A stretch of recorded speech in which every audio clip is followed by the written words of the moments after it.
Welcome to White Pill Radio, the roughly every other episode version of Theology on Air, which is an outgrowth of Theology by the Pint, which is a gathering about every other month in the Houston area around craft beer, maybe 100-200 people, really interesting topics, ethical, theological, social, cultural issues, maybe political issues as well.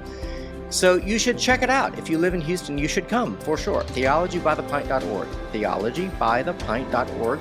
Go to the events tab at the top. It'll show you what you need to know, where the next event is going to be, how to register through Eventbrite.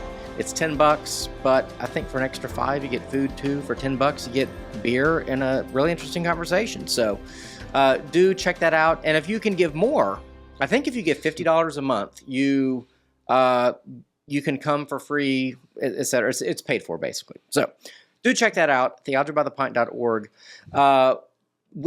This is, what do I say, post-apologetic, ultimately hopeful, applied theology. That's what White Pill Radio is all about, because we can't cover all the topics at our live events. We need to have this podcast to explore all the theological, cultural issues going on. And this one specifically is sort of looking at Christian or headlines with a Christian point of view. We're looking for the white pill. We're looking at the Christian intersection, Christian worldviews intersection with political events or other news. So that's what White Pill Radio is all about. I like to say that this is blessed talk, but not happy talk. And with me today is only one person. Thank you, Cody, for coming. Oh, it's great to be here. Yes. It was going to be me monologuing. No, I wouldn't do that. But no, we don't want that. But Sarah is not feeling well at all. So do keep her in your prayers, actually, that she would recover soon.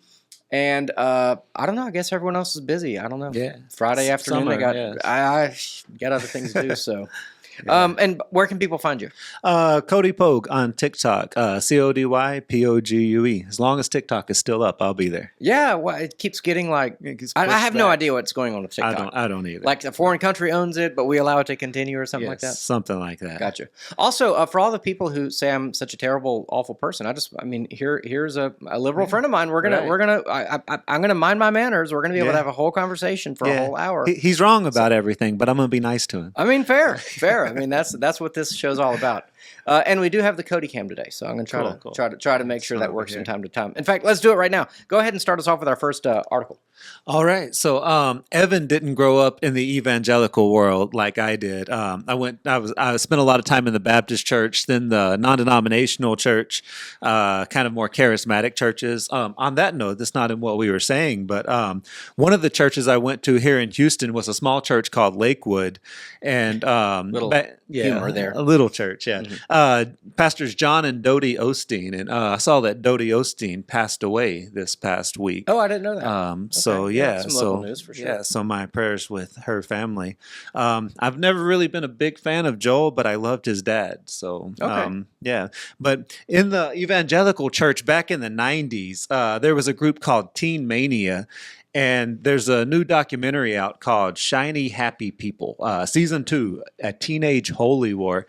And basically what was going on with this is it was this big youth movement that happened in the 90s. And all these young people were coming to church, but the message was really passionate. And in a lot of ways, I think they pushed us too hard, because what I found is a lot of the people from my generation that were the most committed Christians back in the 90s are now part of the evangelical deconstructing movement. And many of them have actually left the faith. And then you have people like me who have kind of left the evangelical part of it. But there was a big popular book that came out back when I was 14 called I Kissed Dating Goodbye by Joshua Harris, about how Christians shouldn't date until they're married, and that messed a lot of us up.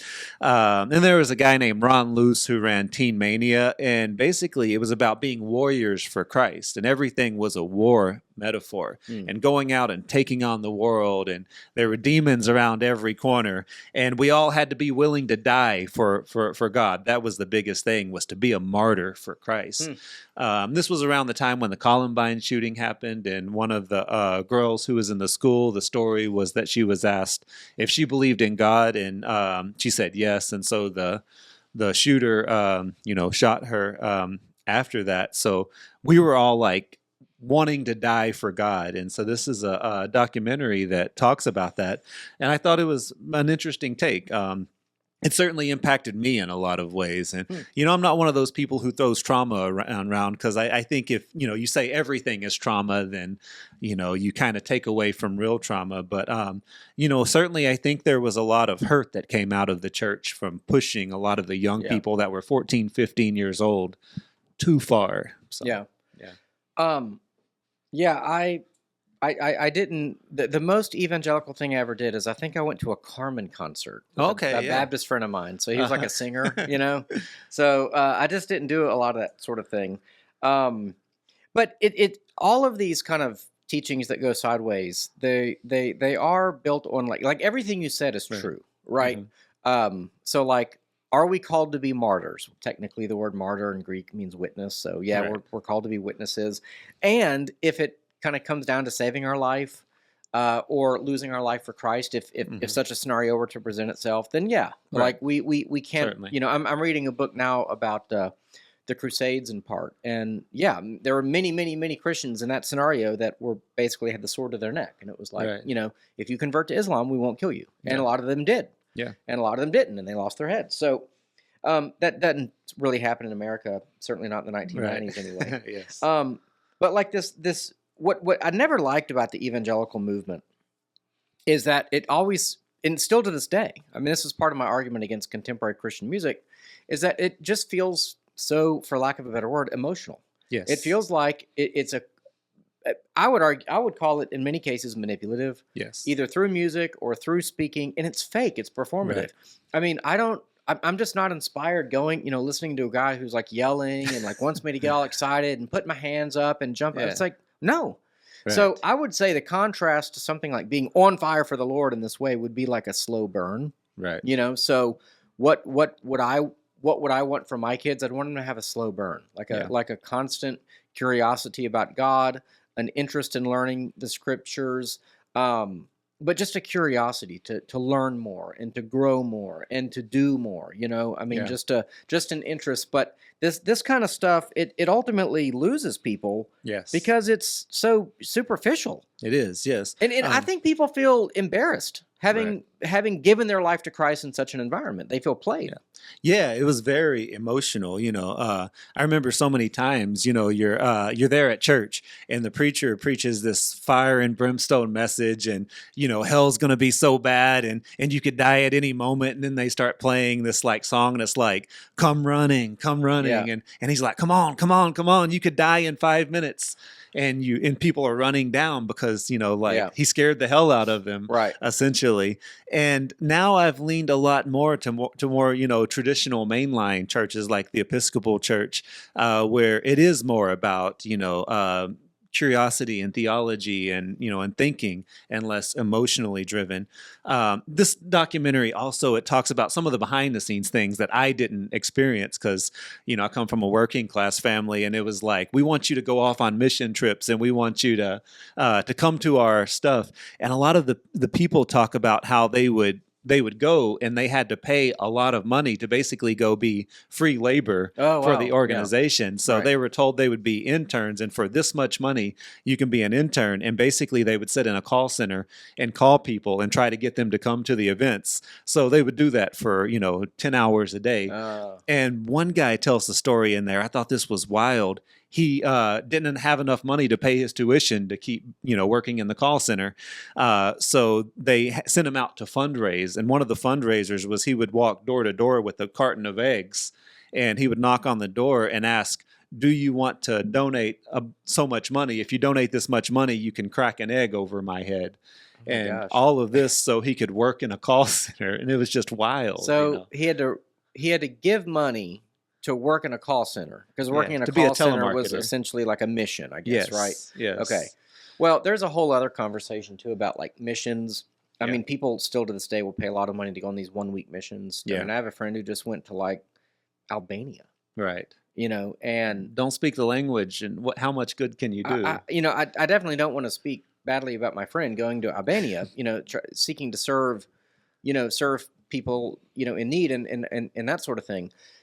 But Yeah, all that kind of stuff makes me nervous. I'm pretty well convinced we need mission work at home, so I don't feel bad for like not doing international missions because ultimately to do an international mission well, um, you need to learn the language, you need to immerse yourself, in the you culture, need to build their trust, right? And that takes years.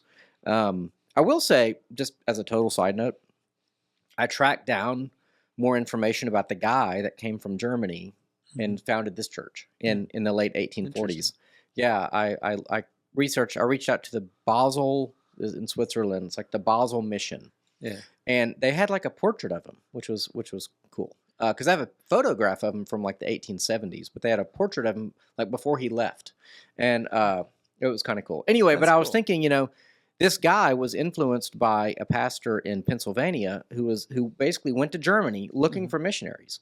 Right. And so he convinced this guy to come to America and be a missionary to Germans. So cool. I don't know. It's gone full circle. Yes. But yeah, that looks like an interesting show. I've never watched the first season of Shiny Happy People because my wife doesn't want to watch something where kids get hurt. You know what I mean? Yeah. It's and I think that's part of what goes on there because one of the Duggars kind of broke bad.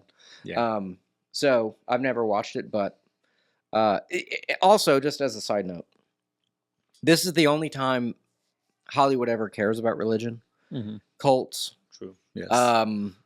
Extreme. Well, I would consider this extreme. I guess it's mainline, but like these like Hollywood productions and stuff like that, it gets frustrating. Yeah. Anyway, all right. Well, we'll check it out. Maybe we'll have some reviews of it when the whole season's out. Yeah. I wanted to look at maybe as a correlative or a contrast. I don't know, but this is an article from the Christian Post. It's really just a Gallup poll that they report on. And I'll just read a couple of paragraphs.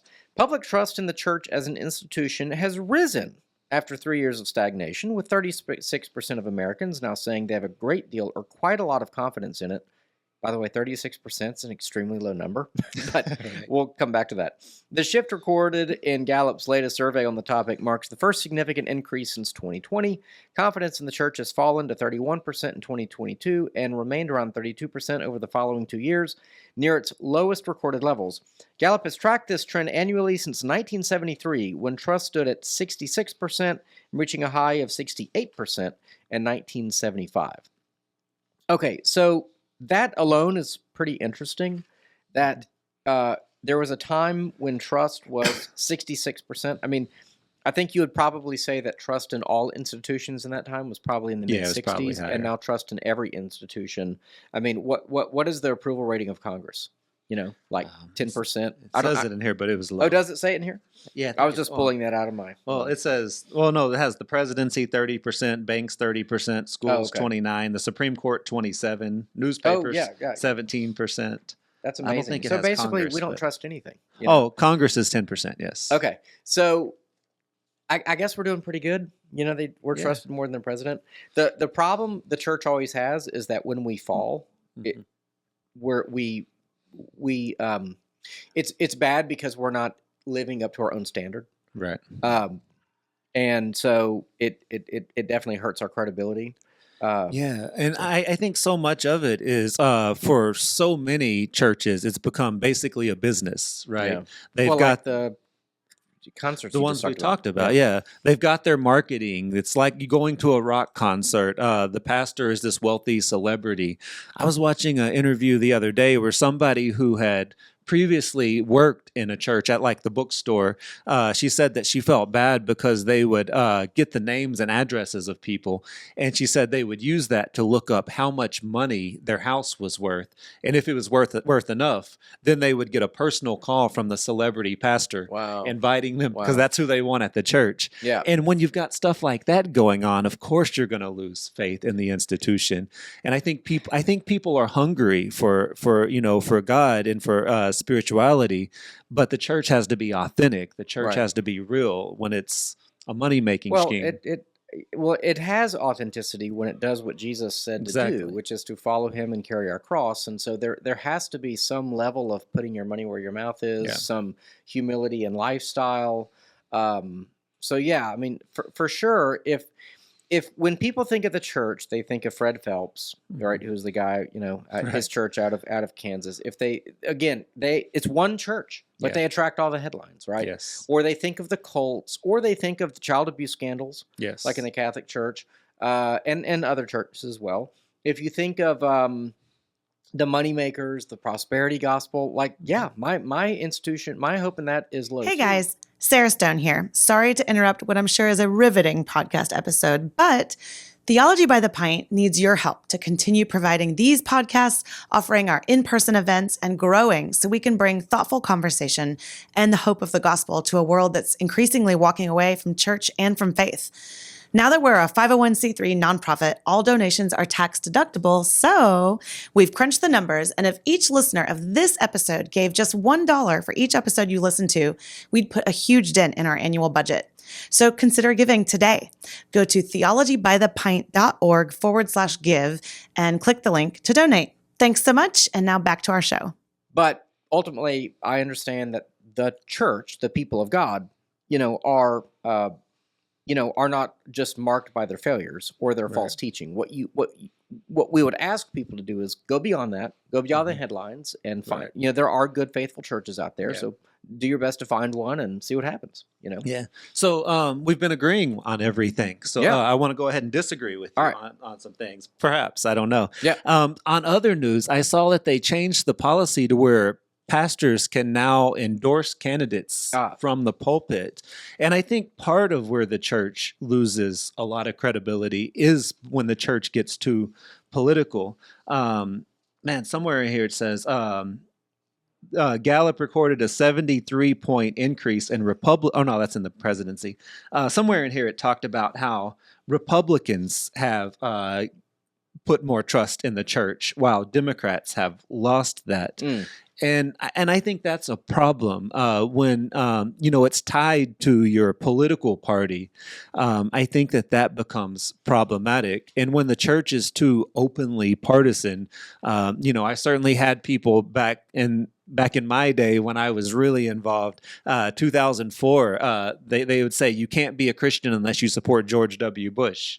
Right. And that made it hard for me to continue going because I didn't support George W. Bush. And I see it all the time now. And I think it's an even harder sell because I think George W. Bush was a decent person. Now, you can't be a Christian unless you support Trump. And I hear that. Yeah. And I think that pushes people away. Yeah. So it says among Republicans, trust in the church jumped from 49% in 2024 to 64% this year. So, a 15-point jump in 1 year. And so I think what has happened is, I don't know that I'd put it as crass as that. I mean, there are probably some churches that do put it like that. Like if you want to be here, you have to be a Trump supporter. I think that broadly speaking, what has happened though, is that the church lives in the world of the right. Yeah. And in the world of the left, the church just doesn't have a lot of a place. Now, I know you try to carve out a place for it. Yeah. And your average kind of progressive Christian will essentially end up in a place where they need to justify the major issues, LGBT or abortion, in some caveated, usually way. And then also they'll say, but, Jesus cares about the poor. There should be, equal justice under the law, perhaps. Of course, we would agree with that. But I think that what has happened is that in the world of the right, the church has remained in that world. The progressive church is really dying. I don't think it's a coalition that's ultimately going to be able to hold together. My prediction, my former church, the ELCA, I think is my bold prediction. It's going to struggle to survive. The Episcopal Church is going to struggle to survive. The PCUSA is going to struggle to survive. And they're property rich, but people poor. I think they're going to merge. I think somehow, some way, they're going to form some like super church, which is actually what the UCC was. The UCC, the United Church of Christ, was our church was in that at the time, because a lot of the German churches ended up in a kind of form of Lutheranism that ended up in the UCC, right. And it went super liberal and doesn't exist. I think once they go on that progressive path, they think that they can reconcile Orthodox Christianity to progressive values. I don't think they can, and I think that's going to be a struggle. So I think what's sort of happened is that people who have a conservative mindset are just finding their way back to the church, because there's kind of nowhere else to go. The church didn't necessarily change. It could be that the church found its voice a little bit after COVID. It was like, oh, you're going to shut me down? Oh, now I better say something. Right. Well, I would say that the church did change, but I'm looking back to like the 1980s and 1990s. You had this whole movement where the church became political, and I don't think it was that political before then. Before that, I agree, but I don't think the culture was that political either. Probably. I think. True. I mean, if you look at someone like Francis Schaeffer, who was a pretty brilliant writer, presuppositional apologist, broadly speaking. And he made a film series called How Then Shall We Live? Mm-hmm. You can actually watch on YouTube. It's not bad. It's kind of aged awkwardly, but the main thing he did, and his son really came out against this, Frankie Schaeffer. I don't know if you've ever heard of him, but at the time his son was all on board with it. But he did an abortion video. He made an abortion film. This is around, mid-'70s, right? Mm-hmm. After Roe v. Wade. And he went around to churches and gave talks and basically said, this is our issue. Like, this is the issue that we need to be involved in. And then, obviously, I'm certain that he and his allies heard a million times over, we can't talk about that. It's political. Right. And his argument is the same as it would be today. It's not a political issue. It's it's a cultural. It's life and death. Yeah. And that would be like saying, well, the Nazis, it was legal for them to kill Jews, so that's a political issue. And of course, people did say that. Yes, I mean the whole confessing church was essentially a rebuff to the Christian Lutherans, or what, I can't remember their name, but the mainstream church that was like, well, we're not going to get involved in politics, So I think the problem is that everything is political because taboo topics, cultural topics, religious topics, spiritual topics are all like in the political space, right? Because leftism hasn't stopped its advance, so we have to respond now. Yeah, but I think sometimes the danger is that if you're not careful, then the politics can change the church, right? Yeah. I remember an article in Christianity Today where pastors were complaining that they will preach the Sermon on the Mount, and they'll have people come up and be like, "I don't want any more of that woke stuff." And, and so many people, maybe not the pastors, but the congregants have associated right-wing Christianity or right-wing politics with Christianity to the point that the Sermon on the Mount is now woke. Well, and you won't hear this in your circles, but in my circles, it's something like, we need to kind of go back to the Crusades. I mean, I said I was reading a book about the Crusades. It's not because I want to go fight Crusades again. But for a lot of young men, I mean, the reality is in the political space, Trump is kind of a boomer. Young men are now more conservative than old men, which has never happened before. Right. So the idea that like Trump is losing young men, it's not because they're going to the left. They're going further to the right than he is. So, and that does concern me because in the church, we do need to remember that there is a compassion. There is a love that needs to be a part of our message, our gospel proclamation. What I think has happened, though, is that since the 70s and 80s, when the trust in the institution was high, when church participation was high, the civic institution was flourishing, as it's gone downhill, I think they could afford to basically only ever talk about love and compassion. And I think they did that for 40 years, and the church lost its edge. And I think COVID ended up being, like so many other things, a reflection of that. It was like, oh, you're just going to let people shut you down? Whoa, what kind of a simp are you to the government, right? And so the church lost its edge, and over time, and then I think LGBT came in there because all of that is justified in the name of love. And so we had to rethink, like, what we mean by love, and is there any edge to the church? So it's not that we should be crusaders, but I think what some in the church are saying is, okay, we know we need to be loving. However, there are social norms, there are moral behaviors that we want to draw some pretty tight, boundaries around that. You know what I mean? Yeah. And I think that goes back to us coming from different church worlds. In the evangelical world, we were soldiers, we were crusaders back in the 90s. Gotcha. So, this isn't new. This is how it's always been. Yeah. We didn't, I guess I come from the not the shiny, happy people church. I mean, I was just a mainstream Lutheran or whatever, but you come from the loving people church. Yeah. They were pretty loving. Yeah. I mean, it actually was I actually had a great church. I mean, I was perfectly happy in my church denomination, until the early 2000s when, it just kind of was like, wait a minute, this isn't the gospel. So, yeah, that is interesting. And unfortunately, I don't see that trend changing. I think that we are going to, you're going to have, I'll tell you, I'll just be honest, like in my church, I think that there are 5 Republican precinct chairs. Mm-hmm. And maybe a 6th coming on board soon. So it's not that I'm recruiting Republican precinct chairs. Yeah. It's part of it is that, this is a pretty good example of what I'm talking about. Like there's a guy I got to know through some, not political work per se, but just neighborhood involvement here in Midtown, because the church is in Midtown. He happens to be a Republican precinct chair, had bad experiences in the Catholic Church as a child, kind of just never been a church person, but I think what has happened is this.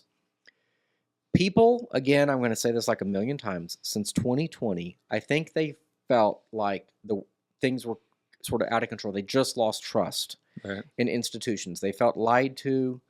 2020 in so many ways was the racial reckoning, the election, COVID, all that together just really dismantled trust and broke us apart.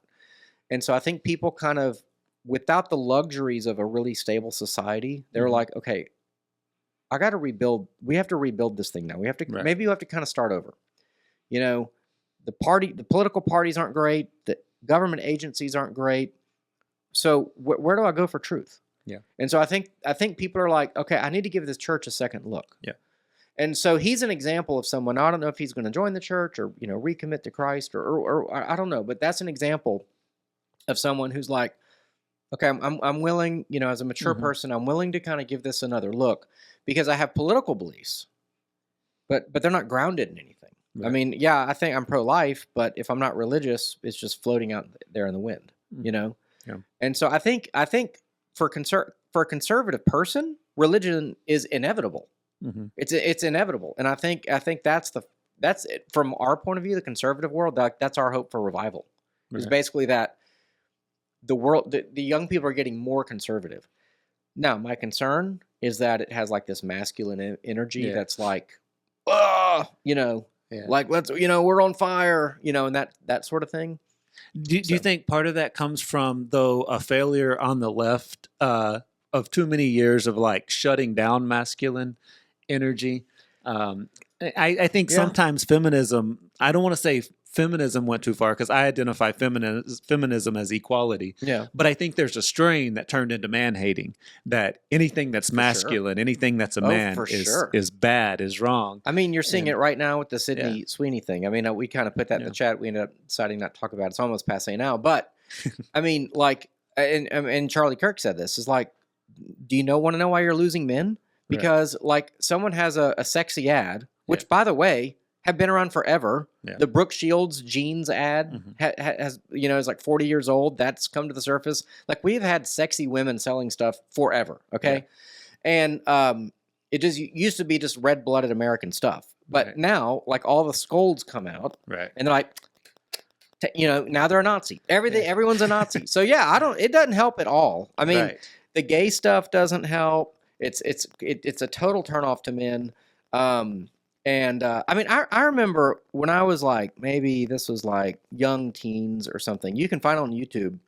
There was a Diet Coke commercial, and the women in the office would go around to each other and they said, "Diet Coke break, Diet Coke break." And you thought that they were going to go drink a Diet Coke themselves and enjoy Diet Coke, and maybe they did, but really they wanted to watch a construction worker, a guy, drink his Diet Coke on his Diet Coke break, and he didn't have a shirt on. He's like a really, good-looking construction worker or whatever. Like, that wasn't even that long ago. Yeah.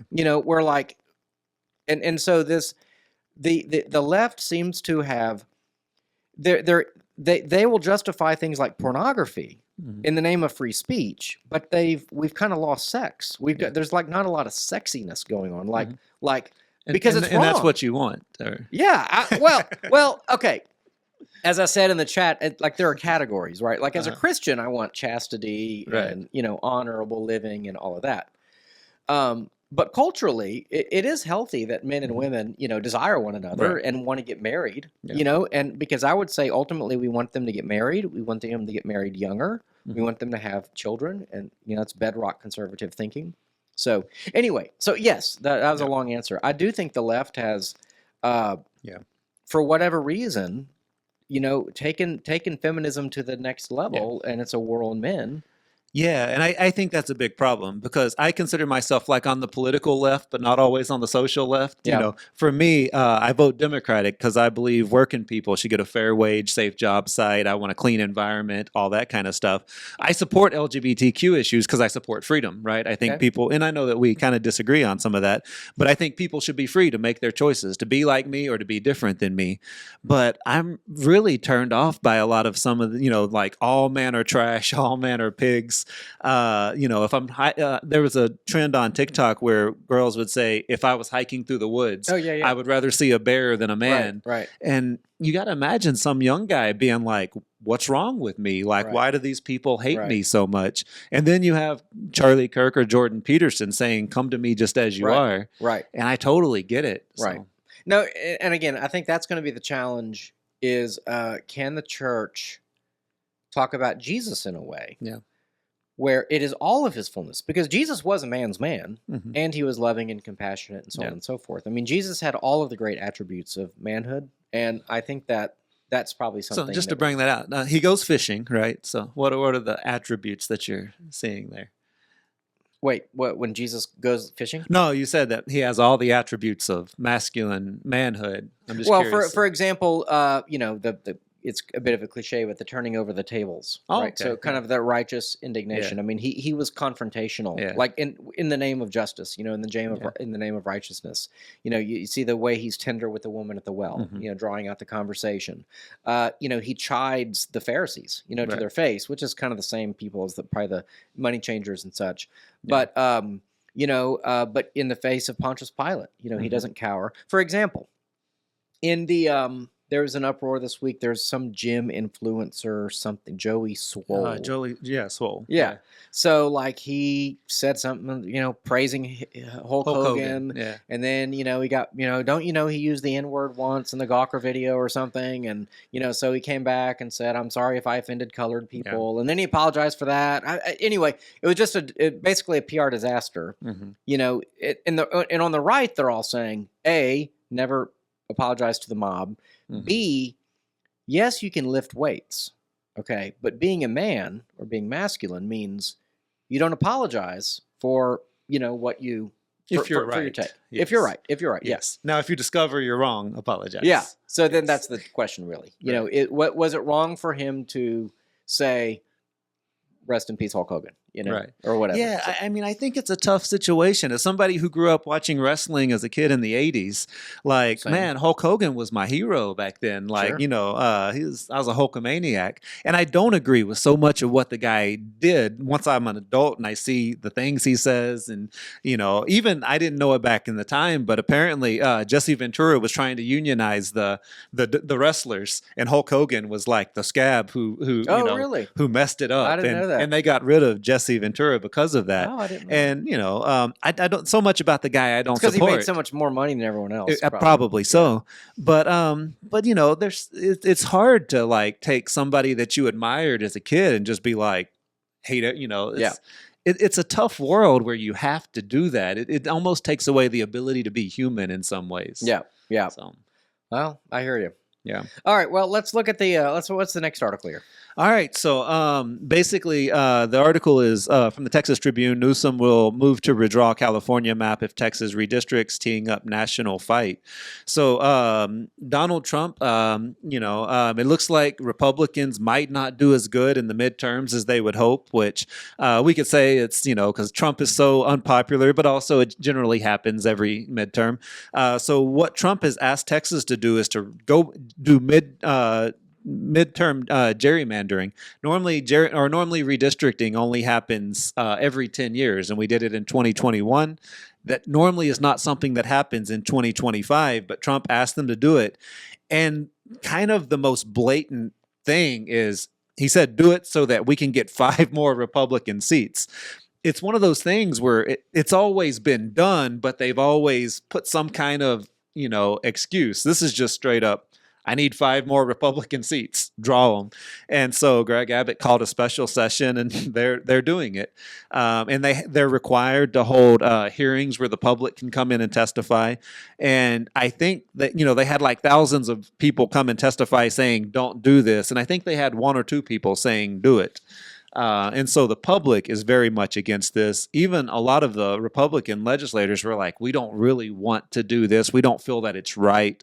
And so the Democrats have reached out to the governor of California, and basically he's made a threat that if y'all gerrymander, we're going to gerrymander too. And so for me, this really creates a dilemma of, do the ends justify the means? Because me personally, I'm 100% against gerrymandering. I think gerrymandering, whether it's Democrats doing it, Republicans doing it, is one of our biggest problems in politics. We should get rid of it. But if Texas gerrymanders, do I support California doing it? It's hard to say no, because that puts you at a big disadvantage if they're doing it and you don't. I want to stand up on principle, but, Yeah, I mean, I would say anyone, first of all, gerrymander goes back to, there was a guy in, I think, Massachusetts. I think he was in the Marbleheader group. I read a Revolutionary War book by O'Connell, what's his name? Anyway, so gerrymander, the word goes back to this guy, Jerry something. And so it's pre-revolution, so the word's been around forever. Right. The concept's been around forever. If you look at, say, Mike Johnson's district, because that's where I'm from, is Shreveport, Louisiana. So he's from Shreveport. His district is like this bizarro world thing where it goes around, it goes all the way down to southern Louisiana, And so every state's district are just totally manhandled, And you look at Sheila Jackson Lee's district. It's like Third Ward or Sylvia Garcia's district. Or obviously, it's not Sheila Jackson Lee's district anymore. Was that what's his name? The mayor? It was Sheila Jackson Lee, and then Erica Lee, her daughter, had it for like 1 month. Okay. And then Sylvester Turner, and then he died. Yeah. But I mean, the way they like reach up, I mean, it's like clearly, well, here's the Hispanic coalition. Yeah. Here's the Black coalition. Yes. And the way they do it is kind of ingenious, because they basically figure, okay, we're going to give the Republicans a +20 district. We're just going to write this whole area off. So we're going to lump them all together. Yeah. We'll do the same with the Democrats. And then we're going to try to find where we have a 3 or 4 point advantage or so. Yeah. So that, we eat into some of their votes, so they don't, but it's a safe place for us.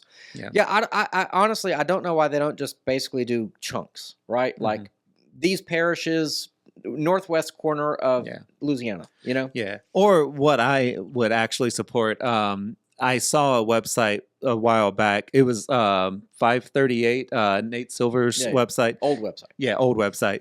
And basically what they did is you could like click on it and it would tell you like, this is what the districts would look like. And one of the things they had was the most competitive districts. So it was gerrymandered, but it made it to where almost every district was 50-50. And I'm like, that's perfect. Yeah. And every district, the best candidate would win. And one reason I would love that is because let's say you're a Democrat and you get elected in that district. You can't just represent the Democrats because it's 50-50. Right. You're going to have to win some Republicans too. And so you have to represent everybody. If you're in a district you're the Democratic representative and it's 70% Democrats and 30% Republicans, you can completely ignore those other people and they don't get any representation. Right. So I support that kind of gerrymandering. I hear you. But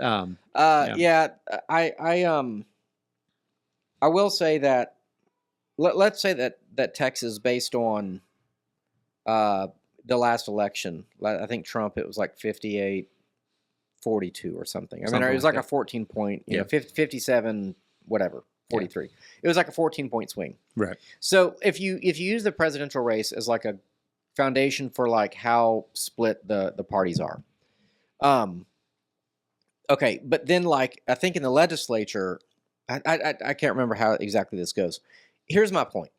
California's already gerrymandered, so they could... Not as much. Not as much? Back in like 2008 or sometime back then, they actually put in place an independent board that would do the do the redistricting. Okay. So they're not as gerrymandered. I don't want to pretend all Democrats are good. Yeah. If you go to Illinois, that place is gerrymandered. But California, I think New York and one or two other liberal states have boards. Yeah.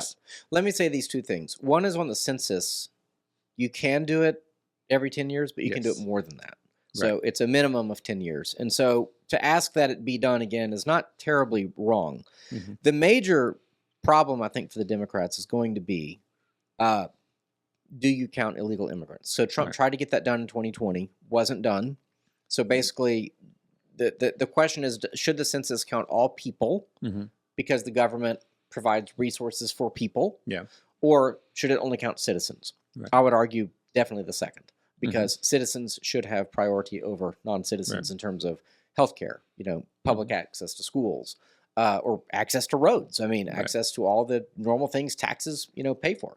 So I think that in 2030, if nothing else, there could be some people are saying like a 20-point swing, because people are leaving New York, they are leaving California, they are leaving Illinois, and they're going to more red states. So the red states are going to get richer and so on and so forth. Right. Whether or not that happens next year, I don't know. But it's a good moral quandary that we're all sort of in.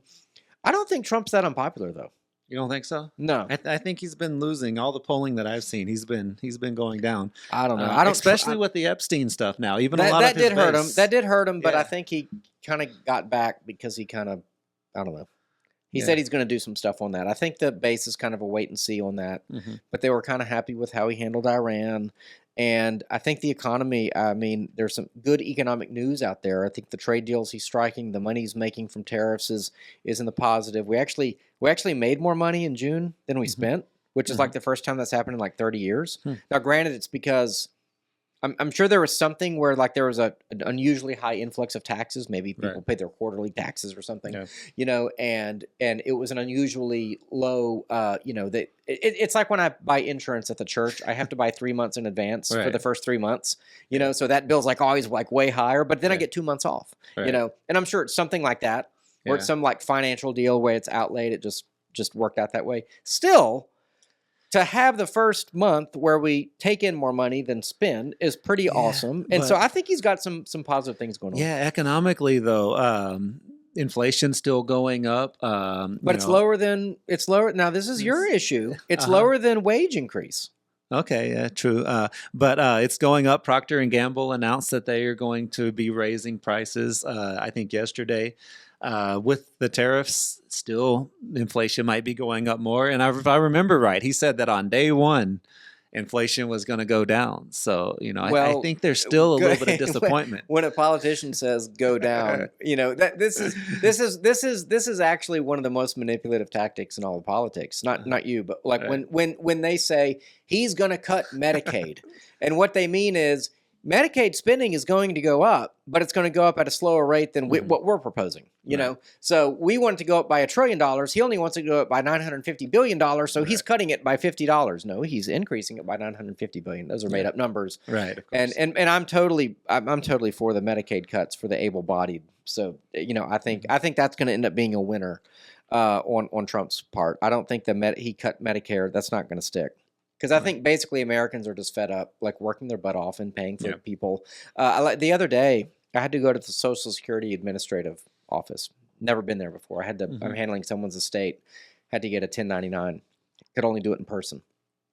And I don't know, man. Like there was a lot of able-bodied young men there, and I'm like, why are you here? Like this is the Social Security Administration. You're either here to get government benefits or to get a Social Security card for your tiny little baby. Right. I saw 2 babies there out of a room of 100, probably a waiting room of more than 100 people. And I was thinking to myself, this is not good. It's not good. So anyway, okay, a couple more stories here. This is I will grant, this is from Children's Health Defense, which is RFK's. If you remember when Bernie said, are you going to still sell the onesie? Do you remember that? I don't remember. Bernie Sanders? No. You don't remember that when he was questioning RFK at his confirmation? He's like, do you support this onesie? Anyway. I think that was the worst Bernie impression I've ever heard. It was a terrible Bernie. He's so impressionable, and I'm bad at impressions. Okay. I got to work on my New York accent. Okay, anyway. Children's Health Defense. It says only 37% of young and expecting parents now plan to fully vaccinate their children, a seismic shift. Why? Because when parents ask real questions about the vaccine schedule to their pediatricians, they're met with silence or deflection. No answers, no informed consent, etc. Now, this is quoting a PubMed NIH.gov study. Right. So I'm assuming that number is correct. Now, I will say this. To get to this number, you only need a parent saying, I'm not going to give my child the 83 shots on their schedule from the time they're born until they're 18 years old. I'm going to give them 82 shots. Okay. And then that person is now part of the 63% that is not going to vaccinate their child, right? Yeah. It could be that parents are like, yeah, I'll do all the childhood vaccines except for COVID because I'm not worried about COVID. I think most parents, 80% probably are like, yeah, I'm not going to do the COVID vaccine. Right. So I think that's where some of this number comes from. But related to the other issues of trust and trust in institutions, I think that we are headed for a major shift in vaccine relationship. And I think RFK could be bringing out some data in the next year or so. I just got done reading a long book about vaccines. It's called Turtles All the Way Down. I would recommend it. It's anonymous. Anonymous for a reason. And I could talk about the subject for a long time. But I thought this was pretty interesting. I think the COVID-19 vaccine has probably undone 100 years of goodwill toward vaccine. It at least has put a major cleavage, in that goodwill. So I don't know. Right. Yeah. It seems like it has. And I think that's unfortunate. I think, historically, vaccines have done a lot of good, stopped the spread of a lot of diseases, a lot of sickness. And I think we're entering a dangerous world if people stop getting vaccines.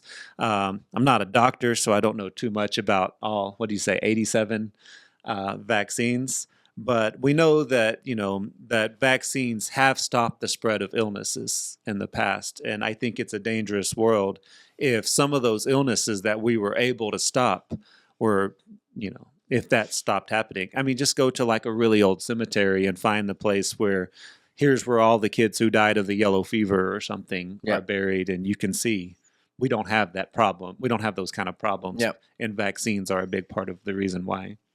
Well, that's the conventional wisdom. Yeah. And the 80 something shots comes from, again, that it's not 87 different medicines. It's in that time you'll get 2 tetanus shots. You'll get, you would get, I don't know, like 15 COVID shots. If you got to have boosters every year, flu shots, same deal. So it's a really big number.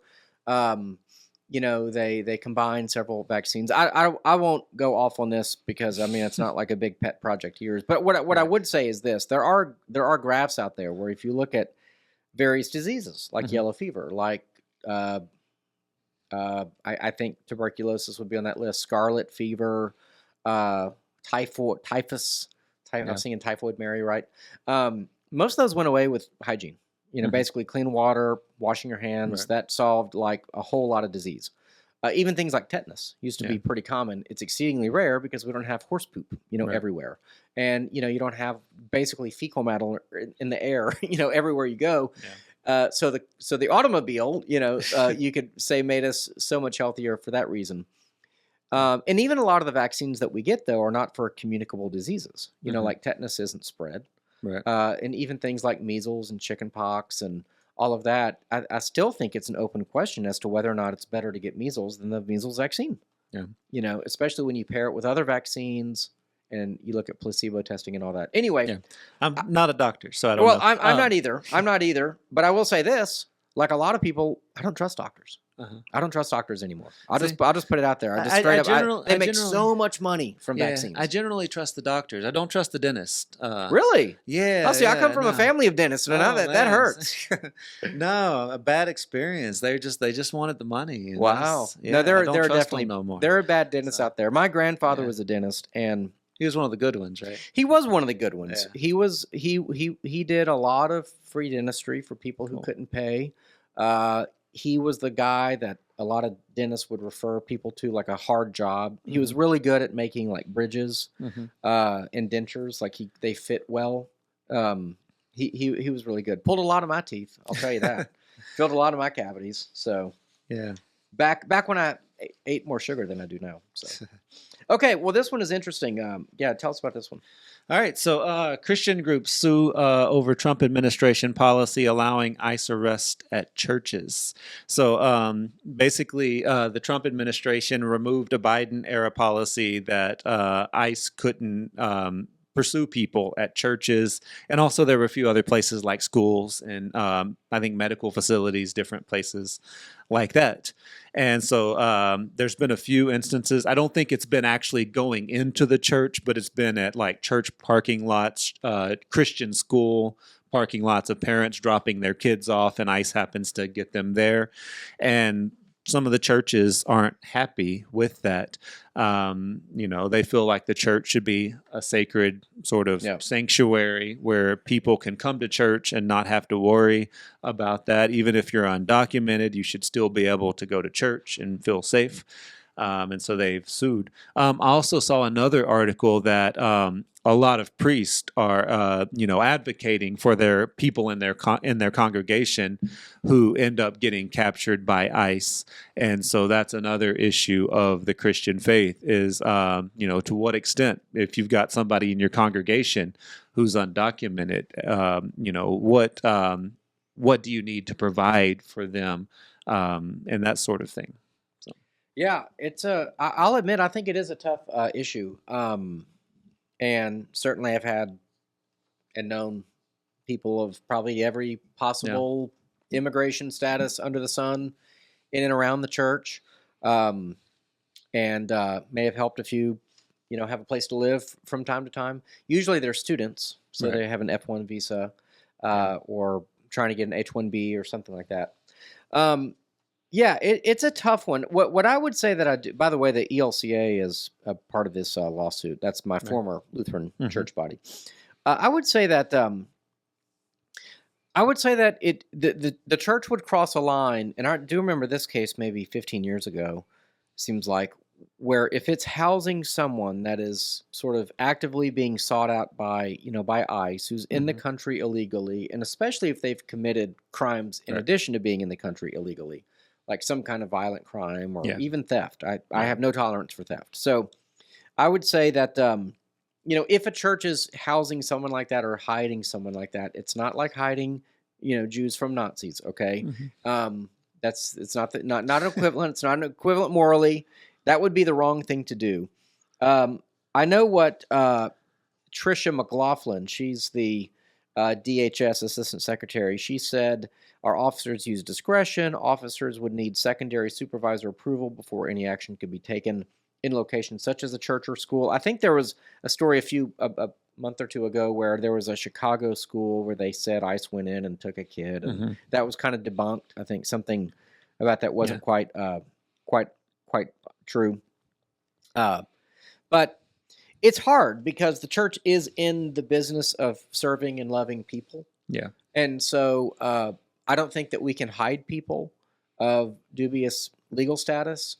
So does that violate someone's religious liberty if the pastor truly believes that he has a Christian duty to protect the immigrant, to protect the stranger in his church, and then the government comes in and takes that person away? Yeah, it's a good question. I mean, and should that pastor face charges for hiding someone who's running from the law, essentially?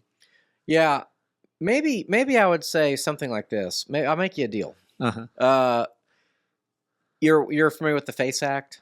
No. Ring a bell? Okay, the FACE Act is about clinic entrances to like abortion clinics. Okay. So during the Biden administration, you had a lot of people arrested, Christians who were arrested because they blocked entrances to clinics. This was it's too bad Sarah's not here because I think she knew people pretty close to Operation Rescue.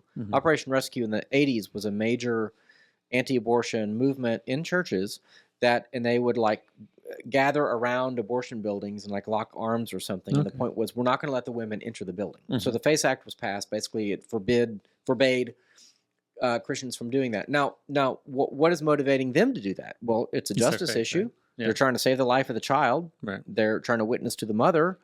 But ultimately, You had the like Catholic dad who had to fight for his right. You had there was a young black woman who ended up in jail for about 3 months for violation of the FACE Act. So we covered some of those stories on the show.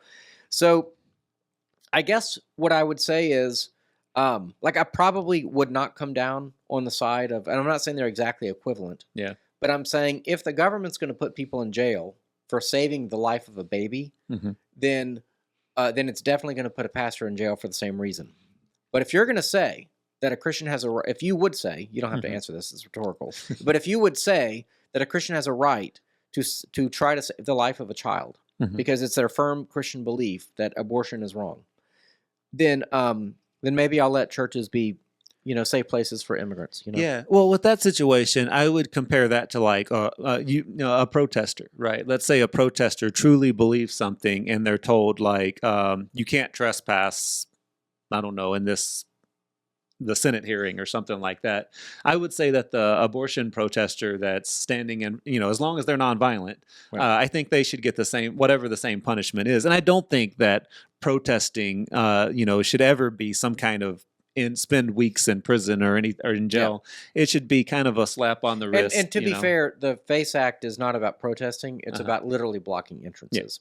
Yeah. And you can't. So basically, if you stand arm in arm and you don't let people go through a door, and granted, I mean, you could make the case an abortion is a business, and you can't prohibit people from going to businesses. So that's essentially the argument. Yeah. So I mean, you can stand outside of Planned Parenthood and hold a sign as long as you're on public property. Yeah. All on day the sidewalk. long. Yeah. Now, if you shuffle your feet in such a way that you literally prevent people from walking beyond or driving in the driveway or something, then they can call the police on you. Yeah. I know. I've been in similar situations. So I don't know.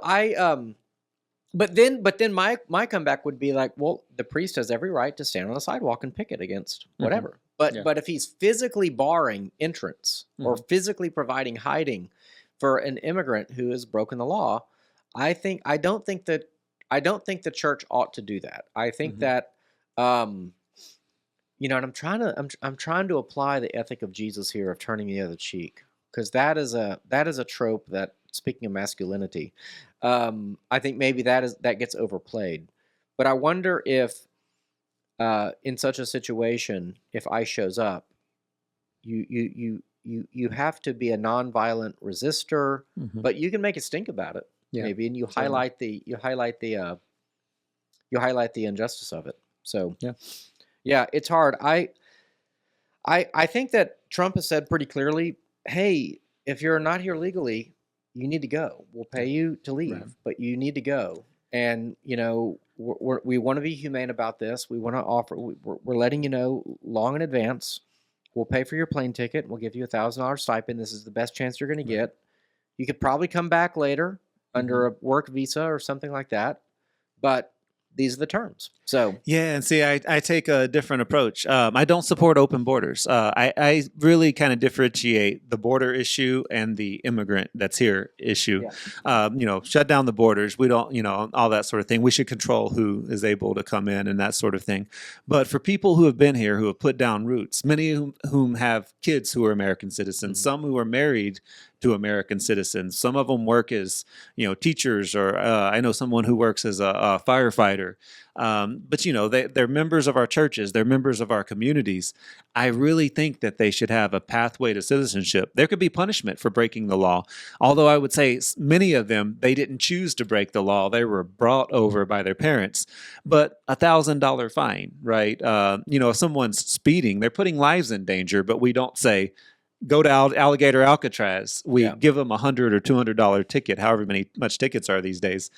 We could do the same thing. $1,000 fine. That's a pretty severe fine. And then make them take a citizenship test, a background check. If they have a criminal record, we don't want them here. Yeah. But if they have a clean record and speeding tickets, whatever, barring that, if they have a clean record, I say give them a path to citizenship. I know it's unfair to people who are waiting in line, but it's better to have them stay here and raise their kids than now have a single mom raising the kids. Going back to what you said earlier, family is important. Yeah. So yeah, I do agree that family is important. And I can imagine that if I heard personal stories, I would definitely be moved by a lot of them, and I'm sympathetic to people who made the very rational decision to pursue a better life because America was inviting them to come do so, and now it feels like the rug is being pulled out a little bit because the administration changed. I got that. And then, this is anecdotal, but then I see a story of an illegal immigrant who kills 2 teenagers because they were driving drunk. And it's like, well, they shouldn't be in our country. If they weren't in our country, those 2 kids would still be alive. Yeah, but how many white people? I know. I mean, Americans, killed people drunk driving too. So if some white guy drunk drives, does the same thing, we're not going to say, well, if we just didn't have Evan and Cody here in the country, we didn't do anything. I hear you. So maybe what we should do is for every drunk driver, we send them to El Salvador. I don't know, But anyway, all right. Well, this was fun. Of course. Appreciate you coming in today. Yeah, it's always fun to be here. People can find you again on TikTok. On TikTok, Cody Pogue, CodyPogue, and us liberals, we're not all that bad. So, well, I mean, I will say, I appreciate that you're a reasonable, you're a reasonable guy. Because I think there could be some agreement on some of the. I think Trump is actually not that far from you in terms of some of the wage policies and so on and so forth. Even the Senator Hawley was arguing for a rise in federal minimum wage. Yeah, I think that's crazy, but I mean, so there are some people. The populist, I think that's where the uniting is on the populist issues. Yeah, well, so I think Trump is an entertainer. I think that Trump goes out in front of audiences and says what he thinks the audience want to hear, and for whatever reason, a lot of blue collar people like him because of his social policies, because of his masculine energy, and he realizes that's what they want to hear. But he's still a Republican, so his policies are different. I don't totally disagree with you. There is a showmanship there for sure, but I think you kind of have to be now, in the media age, and you could argue that started a long time ago. I mean, so but I don't think he's insincere. I really don't. Does he kind of waffle sometimes? Yes. I don't think he has the firmest convictions ever. Even in our chat, someone was saying, "Oh my gosh," like with Josh Hawley on this some kind of deal with Nancy Pelosi stocks or something. There, I didn't ever understood it, but he voted with the Democrats. And Trump got really mad at him about that and was like, "Oh, there's no loyalty." Right. Well, the next day they patched it up. So it's like, what is it? It wasn't even worth it to get mad about because I was like, "Yeah, well, I've." Give it about 10 hours, they'll have a phone call, and that's exactly what happened. Yeah, and I think part of it is Trump may say a lot of the right things on economic policy when he's out talking to groups, but then who does he appoint to a lot of his positions? It's traditional, big business Republicans. I don't know about that. Scott Bessent as Treasury Secretary, I think he said point blank, Wall Street has had fun for the last few decades. It's Main Street's turn. Yeah. So I tend to think that these are guys that actually, if you look at the manufacturing initiatives, I mean, that I'd heard this, but I'd forgotten that if you build a factory in America for the next 5 years, you can write all that off. Every expense of building a factory in America, you write off. Those are good blue collar jobs, and so he is making it easy. That is not what the New World Order types, the neoliberal neocons did for the last 30 years. They were totally all okay, all of them, Obama included. They were all okay with all the outsourcing. The stock market grew bigger during them, but Main Street suffered. I really do think that there is a prioritization toward the working man in a way that we haven't seen in a long time. So I do want to keep the economic conversation going because I think that if you're not entranced with some of the left's kind of social agenda issues, and Trump does a good job for the working man, I think you might find yourself a populist rightian. Yeah, that's not a Bernie Sanders leftian. Well, the guy sold out. I mean, the thing is, you have to have an avatar. You have to have a guy or a gal who is willing to take it to the mat, who's willing to, because that's what it's going to take. I mean, to get out of the two-party system. And Bernie Sanders, he achieved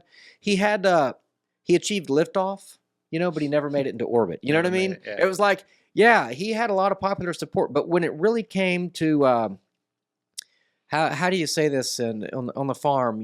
Testicle cutting time. Okay, right, it's cutting time. When it really comes time to do the hard work, he didn't have it. Like he went up against the Clintons and he lost. Yeah. So I think it would be great if we end up with two working class policies or parties that, disagree on social policy, but economically they're all about the working people of the country. I think that would be great. So I think having two people fight, there's a danger in populism in that it you can make promises you can't possibly keep. Right. But they're popular, right? So that's the danger of it. But I think that would be good. Okay, well, I'm Evan McClanahan. I'm the pastor at First Lutheran. flhouston.org is where you can find us. But of course, theologybythepint.org is where you learn more about Theology by the Pint, our upcoming events, and our leadership team and all of that. Do keep Sarah in your prayers. She's not feeling well. But until next time, we encourage you to question freely, think deeply, and disagree as needed.